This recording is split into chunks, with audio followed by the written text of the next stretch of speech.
7 India, सच दिखाने की हिम्मत। नमस्कार, आप देख रहे हैं न्यूज 24/7 इंडिया। मैं हूं आपके साथ सपना मदेशिया। चलिए शुरुआत करते हैं आज की कुछ खास खबरों से। 39 लाख का तालाब घोटाला बेनकाब, निजी जमीन पर कब्जा, फर्जी काम दिखाकर लाखों की हेराफेरी, पीड़ित न्याय को तरसा। वांजा भटिया गांव से भ्रष्टाचार की ऐसी तस्वीर सामने आई है जिसने पूरे प्रशासनिक तंत्र को कटघरे में खड़ा कर दिया है। ग्रामीण अभियांत्रिकी सेवा यानी RES विभाग पर लगभग 39,98,000 रुपए के बड़े घोटाले का आरोप लगा है, जहां कागजों में विकास और जमीन पर सिर्फ खेल नजर आ रहा है। चौंकाने वाली बात यह है कि जिस भूमि पर तालाब गहरीकरण का कार्य दिखाया गया वह एक निजी व्यक्ति की जमीन है, ना कोई अनुमति ना कोई सहमति, सीधे सरकारी काम के नाम पर कब्जा। पीड़ित अपनी ही जमीन के न्याय के लिए दर दर भटक रहा है और कलेक्टर कार्यालय के कई बार चक्कर लगा चुका है, कई आवेदन दे चुका है, लेकिन सिस्टम अब तक मौन है।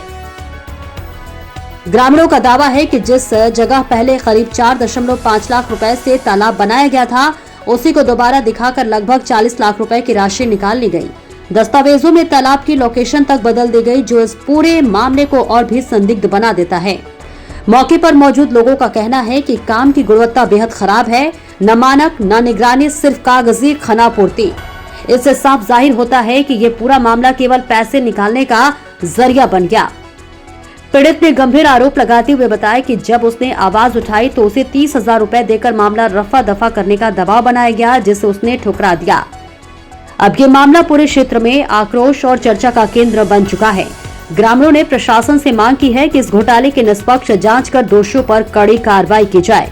और बड़ा सवाल ये है कि क्या गरीबों के हक का पैसा इसी तरह कागजों में डकार लिया जाएगा या फिर इस बार सच सामने आकर दोषियों को सजा मिलेगी। अब सबकी नजर प्रशासन की कार्रवाई पर टिकी है। देखिए अंकित सोनगरा की रिपोर्ट।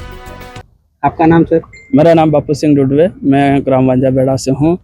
मेरा एक निवेदन है कि सर ग्राम वांजा बेड़ा के अंतर्गत वर्ष 2012-13 में निस्ता तालाब योजना के अंतर्गत 4,95,000 का एक तालाब बना था और 2025 में उसी तालाब को 39,97,000 का RES विभाग के माध्यम से स्वीकृत करके पुराने तालाब को अपडेट करके वो राशि गबन करने की।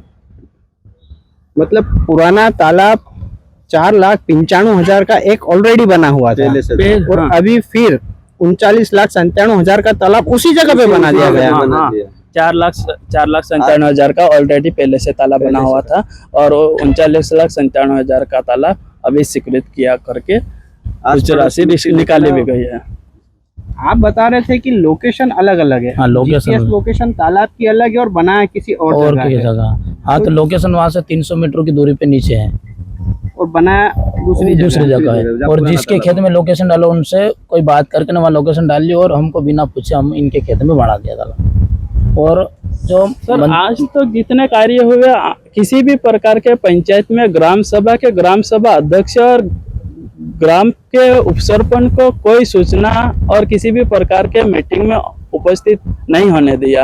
ये ग्राम के समस्त जनता का एक विश्वासघात हो रहा है, तो हमें कहीं ना कहीं भ्रष्टाचार का संकेत मिल रहा है। अगर समस्त पंचायत के अधिकारी गणमान्य प्रतिनिधि सभी उपस्थित रहते तो एक खुले मंच से वो निर्माण के हित में होता है, लेकिन ये भ्रष्टाचार का संकेत दे रहा है सर। मतलब कुल मिला के एक तरीके से देखा जाए तो केवल राशि का उपयोग नहीं हो रहा है, नहीं हो रहा और सब आपस में बंदर बाट करके खा रहे हैं। और रही बात यह कि सारी समिति का संचालन सरपंच ही नहीं कर सकता, कुछ समिति का उपसरपंच भी करता है, कुछ ग्राम सभा अध्यक्ष भी करते हैं, कुछ दूसरी समितियां भी बने हुए हैं।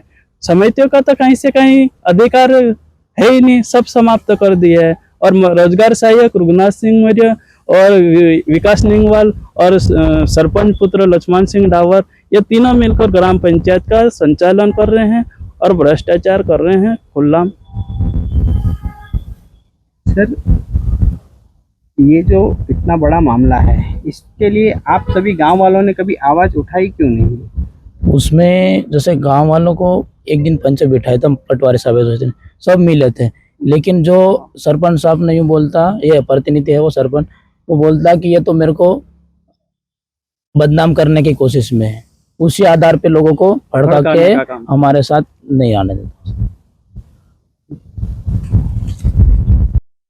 सर आज आप अलीराजपुर कलेक्टर ऑफिस में आए हैं, क्या बात है, क्या मामला है? सर जो मेरे खेत में, मेरा नाम राकेश डुडरे पहला तो है कि जो ग्राम पंचायत से हूँ, और मेरे खेत में सरपंच प्रतिनिधि लक्ष्मण डावर ने खेत में जो तालाब बनाया वो बिना सूचना के और ग्राम पंचायत के बिना अनुमति से बना दिया गया। और उससे बात की है तो ये बोल रहा है कि वो लेने देने की बात कर रहा, 30,000 की बात कर रहा है कि 30,000 दे देता और उसमें मैटर सेटलमेंट कर लेता। तो मैंने उसको मना कर दिया। उसके बाद में मैंने प्रोसेस आगे स्टार्ट करा है कि कलेक्टर कार्यालय में आके कलेक्टर मैडम को 3 बार तक आवेदन दे दिया। उसके बाद भी अभी कोई प्रोसेस स्टार्ट नहीं हुई और कोई कार्रवाई नहीं हुई है। और दूसरी बात है कि फिर मैंने CMLP लाइन पे शिकायत डाली, 7 अक्टूबर 2025 को मैंने शिकायत दर्ज करवाई। वो भी उससे बहुत लंबी समय चलने के बाद में ऑटोमेटिक ही शिकायत बंद कर दी गई, ना मुझे सूचना दी है। फिर दूसरी बात है कि सर आगे जब आज भी आए हो तो कलेक्टर कार्यालय कलेक्टर मैडम से मिलने के लिए आए। ये जो जमीन है जी, आपसे बिना अनुमति के जब कार्य हुआ तो इसकी सूचना आपको बिल्कुल नहीं दी गई? बिल्कुल नहीं दी गई है सर। कोई बात या कोई कागज वगैरह आया होगा जमीन के लिए कि जिस विभाग द्वारा तालाब बनाया जा रहा है उनके तरफ से भी कोई जानकारी नहीं? कोई जानकारी नहीं है सर, कोई कागज नहीं, कोई घर में कोई नहीं है, ना सरपंच है ना कोई दूसरा व्यक्ति है। आपने किससे बात करी फिर? मैंने सरपंच से बात करी और रोजगार सहायक से बात करी है। उनका क्या कहना? तो सरपंच का कहना पड़ रहा है कि जो हमने जो तालाब बना उसको कुछ समय बाद में वापस उसको जमीन से भरपाई करके वापस लेवल कर देंगे, ये बोला था। तालाब की राशि कितनी थी? तालाब की राशि 39,97,000 रुपए तालाब की राशि। तो 39 लाख का तालाब अगर आज बना रहे हैं और थोड़े दिन बाद उसको वापस भर हाँ देंगे, वापस भर देंगे तो बोला। मतलब क्या निकलेगा तालाब का? तालाब का कोई मतलब नहीं है, सीधा सा फर्जीवाड़ा हो रहा सर, देखा जाए तो। इतनी बड़ी राशि अगर बनाई रही है, तालाब के लिए बना रहे हैं, तो फिर तालाब तो रहना चाहिए। तालाब रहना चाहिए। अगर 40 लाख का तालाब भी बनता तो अच्छा सा व्यवस्थित बन जाता, उसमें अगर जमीन पानी वगैरह रुकता तो वहाँ भी सिंचित कर सकते। लेकिन ऐसा कहीं से कहीं तक नहीं, जो 40 लाख का तालाब बना वो 40,000 का भी पानी नहीं टिक पा रहा, उसमें पूरा की पूरा पानी नीचे से आगे निकल जा रहा है सर। पहले आपके गाँव में तालाब है? तालाब तो है लेकिन सब बड़ा तालाब नहीं, छोटे छोटे तालाब है गाँव में। छोटे छोटे तालाब। हाँ। आपका क्या नाम है? भूर सिंह डुडे मेरा नाम है जी। और ग्राम सभा अध्यक्ष। और जो इनके खेत में जो तालाब बना वो लोकेशन वहाँ का है ही नहीं। वो लोकेशन डाला 300-400 मीटर की दूरी पे डाल दिया और इनके खेत में बिना अनुमति से तालाब बना दिया। और उनका कहना है कि जो भी बैठ के शांतिपूर्वक मैटर सुलझा ले करके बैठक बुलाई थी, लेकिन उनमें भी अकेला आया था मंत्री सरपंच साहब ने। कलेक्टर ऑफिस में आपने इतने आवेदन दिए हैं तो मैडम का क्या कहना है? मैडम का ये कहना है कि देखता हूँ करके बोल देती और जो आवेदन ले लेती, उसके बाद कुछ निराकरण नहीं हुआ। कितना समय हो गया आपका आवेदन देते हुए? तो 2-3 मंथ हो गए। 2-3 महीने से आप आ रहे हैं? हाँ। अभी तक कोई निर्णय नहीं हुआ। और जो पटवारी साहब को भेजा था उनको जांच अधिकारी बना के, तो उनने पूरा पंचनामा बनाया और वहाँ नापा और जो देखा तो उसमें जमीन निकली और सरपंच को दोषी ठहरा दिया पटवारी साहब ने। उसका आवेदन जो पटवारी साहब ने बना के दिया SDM साहब को और जो कलेक्टर मैडम को, लेकिन उनके ऊपर कोई कार्रवाई नहीं हुई। तालाब कौन से विभाग का था? RS विभाग का था। RS विभाग। हाँ। तो वहाँ पर आप गए कि नहीं अभी तक? वहाँ भी कलेक्टर मैडम से सीधे मिले, फिर वो SDM सर से CO मैडम से मिले थे। अच्छा, आप ऑफिस नहीं गए हो? ऑफिस नहीं गए अभी।